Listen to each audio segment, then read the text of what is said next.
हमें क्लास 10 बेटा कल अपन ने जो कंफर्म किया था वो क्या कंफर्म किया था? अपन ने कंफर्म किया था क्वेश्चन नंबर 3 हो गया था।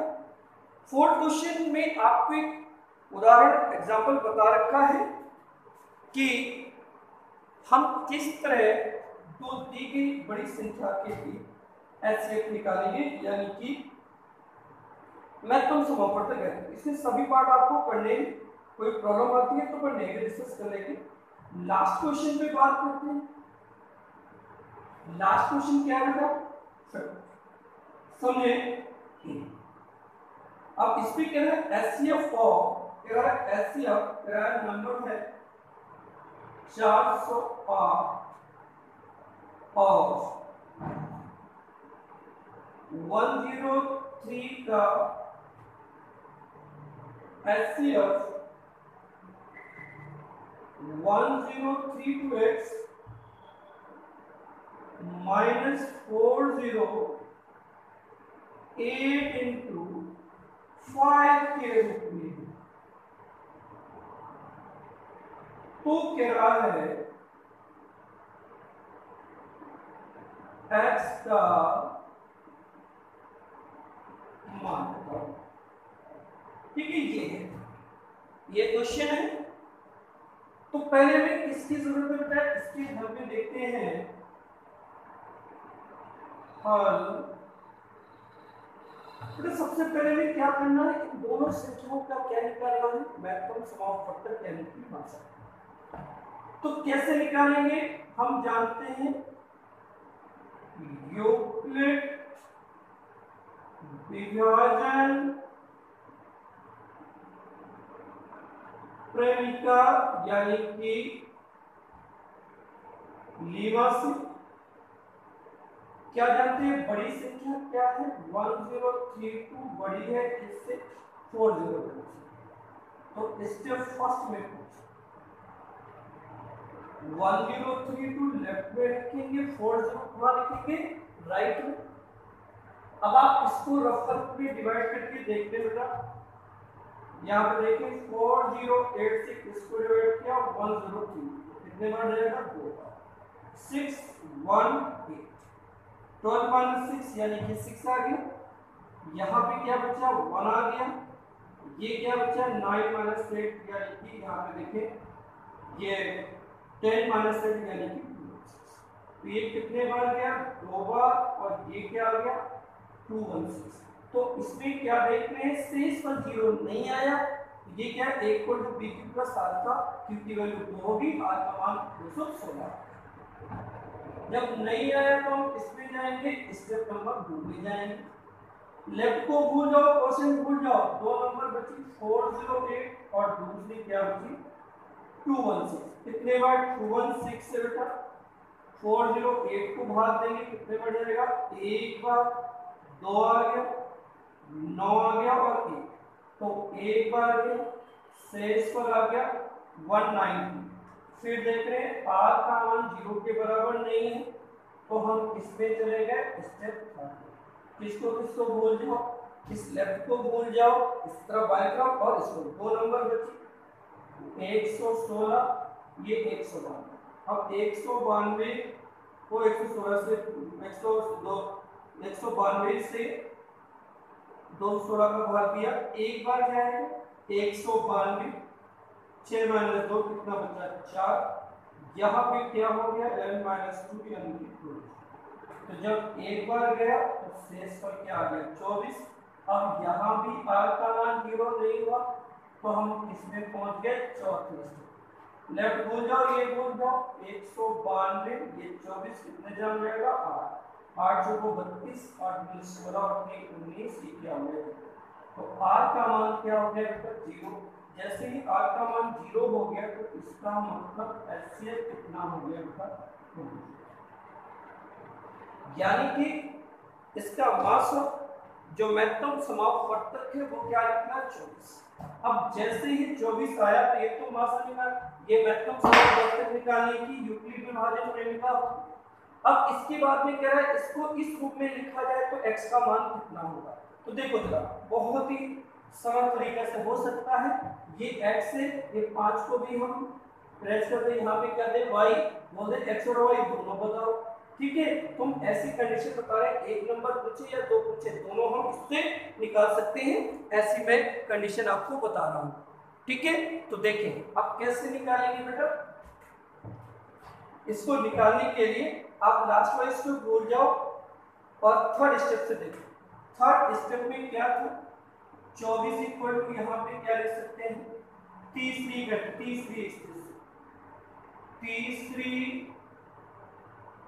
स्टेप से 24 इक्वल टू उसको थोड़ा पक्षांतर किया, 216 माइनस 192 ये पहले स्टेप बना। अब देखो जरा इसका हमें इसके शेषफल, इसके शेषफल, इस तीनों के शेषफल का प्रयोग करना है। इसके शेषफल का प्रयोग किया, ये लिख दिया।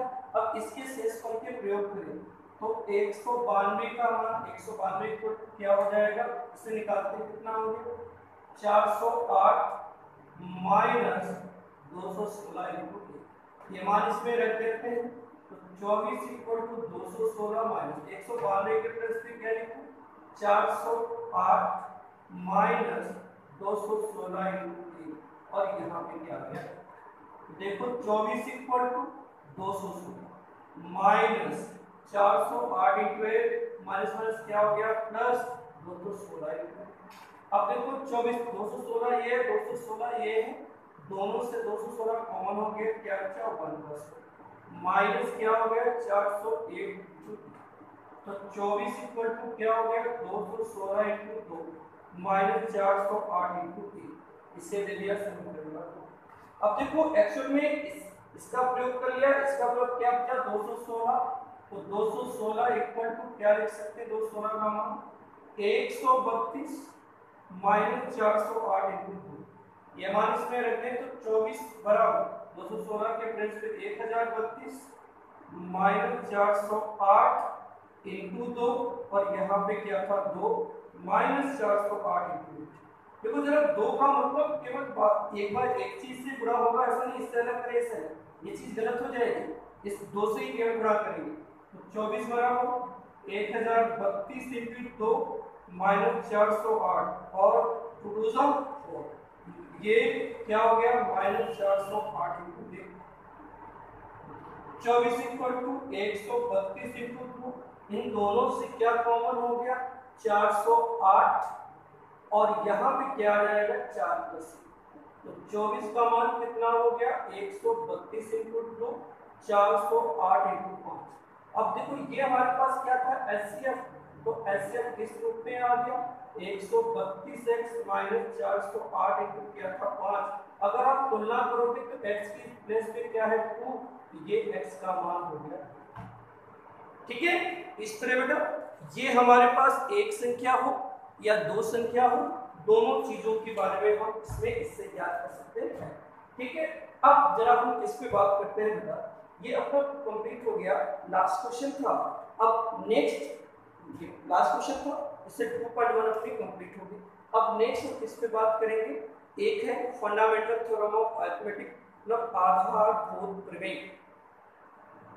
आधारभूत प्रमेय देखते हैं, पहले कौन सा प्रमेय थी यूक्लिड विभाजन प्रमेय और दूसरी कौन सी थी आधारभूत प्रमेय। तो स्टूडेंट नेक्स्ट कंडीशन पे हम जरा देखते हैं, देखो जरा कैसे सॉल्व करना है देखिए।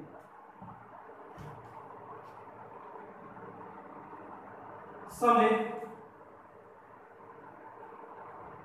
तो नेक्स्ट चीज पे हम बात करते हैं आधारभूत प्रमेय।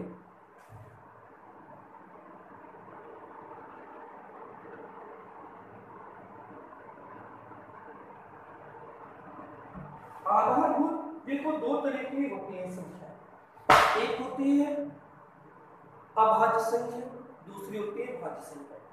तो कह जो भाज्य संख्याएं होंगी वो अभाज्य संख्याओं की गुणनफल के रूप में हम आधारभूत प्रमेय क्या है, प्रत्येक भाज्य संख्या को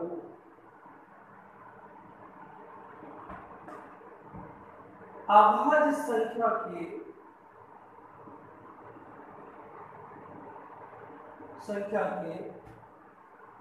गुणनफल के रूप में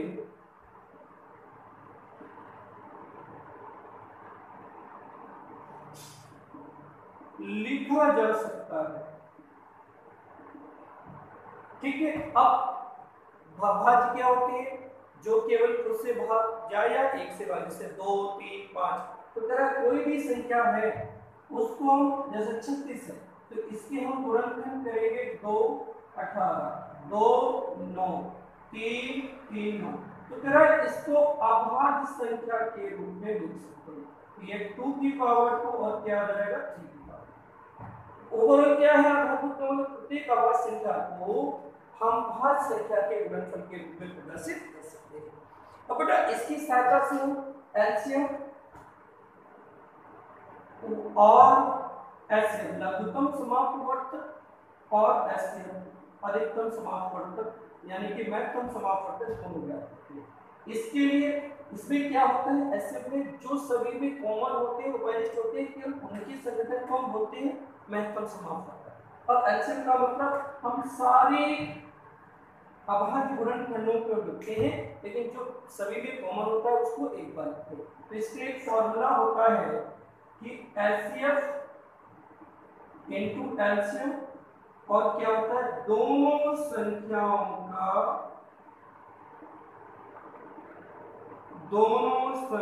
का गुणनफल।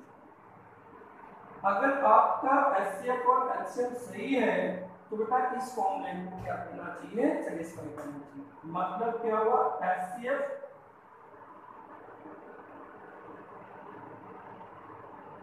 इनटू एलसीएम बराबर क्या होगा, पहली संख्या इनटू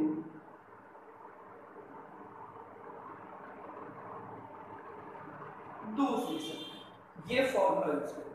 ठीक है, मैक्सिमम समापवर्तक यानी कि एचसीएफ का मतलब जो गुणनखंड सभी में उपस्थित होंगे, कॉमन होंगे, उभयनिष्ठ होंगे, उसे उनके गुणनफल को क्या बोलेंगे, मैक्सिमम समापवर्तक। और एलसीएम का मतलब हमें सारे गुणनफल लेने हैं, लेकिन जो उभयनिष्ठ हो उसको केवल एक बार ही लेना है। ठीक है, अब हम क्वेश्चन करेंगे, उससे क्लियर होगा। जैसे देखो जरा 2.2 में पहुंचो बेटा। 2.2 है, 2.2 में पहला क्वेश्चन, यानी कि कोई भी भाज्य संख्या है उसे अभाज्य संख्या के गुणनफल के रूप में हम प्रदर्शित कर सकते हैं। इसे बोलते हैं आधारभूत प्रमेय। जैसे पहला क्वेश्चन एक्सरसाइज में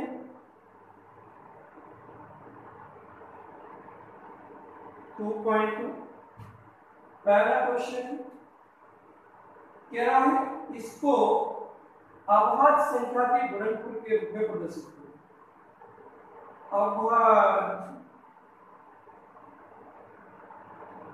संख्या के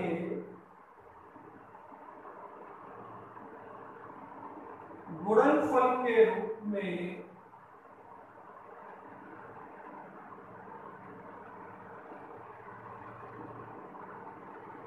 प्रदर्शित की। जैसे पहला कितना है 468, दूसरा कितना है 945, तीसरा है 140, चौथा है 3825, पांचवा है 2057। तो सबसे छोटी अभाज्य संख्या होती है 2, फिर 3, फिर 5, फिर 7, फिर 11, फिर 13, ऐसे बढ़ते जाते हैं। ठीक है, जैसे देखो एक पार्ट में बता रहा हूं, दूसरे आपको करने। जैसे ये क्या आ गया 400, अब इसके आप क्या कर लो, गुणनखंड कर दो, 2 से भाग दिया, समझे जाए 4 से 3, 2 से भाग दिया 2, 3, 4, फिर 2 से जाएगा 1, 1 और 202, और यहाँ पे 2 क्या हो गया 7, 2 से बन जाए 14। अब 1 से नहीं जाएगा, 3 से ट्राई करेंगे, 2 के बाद में 3 आती है अभाज्य संख्या, 3 3 क्या हो गया 9, तो बचेगा 3 9 26, फिर 3 गया क्या हो गया 13, फिर 3 गया क्या 13, अब 13 ऑलरेडी अभाज्य संख्या है तो यहाँ पे क्या आ गया 1, गुणनखंड क्या हो गया 2 2 3 3 और 13। अब 2 कितने 2 की पावर 2, 3 की पावर 2 और 13। इसी तरह बेटा अगर सारे पार्ट आपको करने हो जाएंगे। तो इस तरह पहला क्वेश्चन अपना कंप्लीट हुआ। हम दूसरे क्वेश्चन पे बात करते हैं, ठीक है। तो दूसरा क्वेश्चन में बेटा क्या क्या आपसे कह रहा है समझो जरा। सेकेंड क्वेश्चन है, सेकेंड क्वेश्चन में बेटा आपसे ये कह रहा है कि एचसीएफ वो एलसीएम बताओ,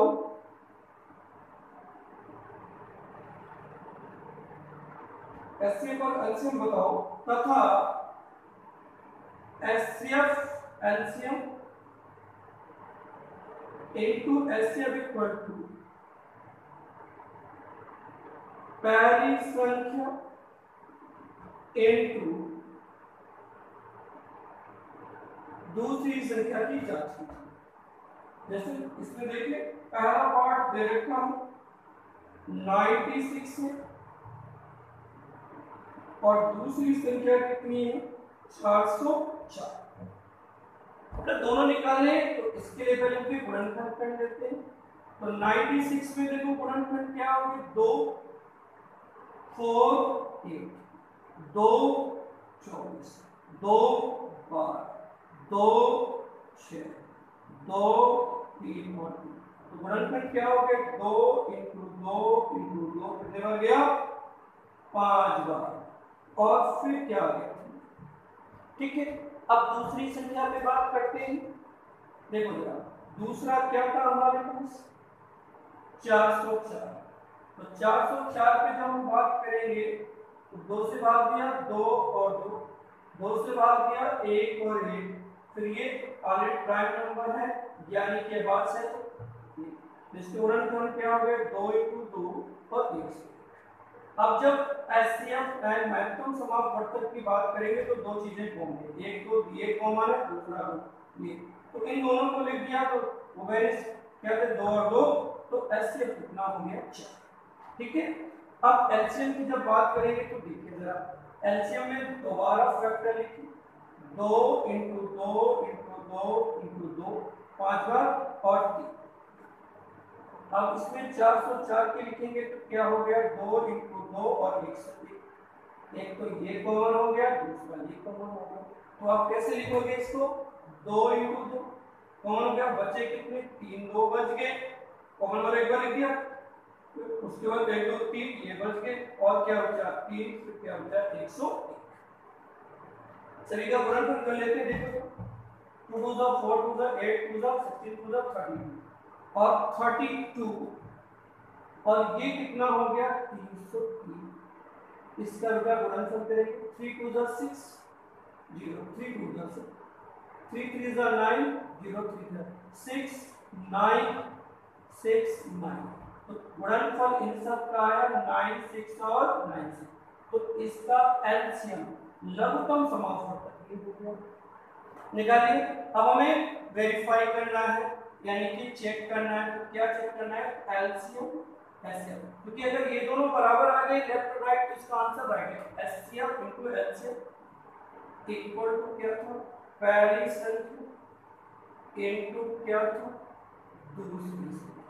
तो इसका दायां पक्ष लिया पहले बायां ले लेफ्ट हैंड साइड, कितना है एलसीएम हो गया 9696 ये 4 इनटू करते हैं जब 24 36 2 38 24 3 27 और 36 और 2 क्या हुआ 38, ये आ गया RHS।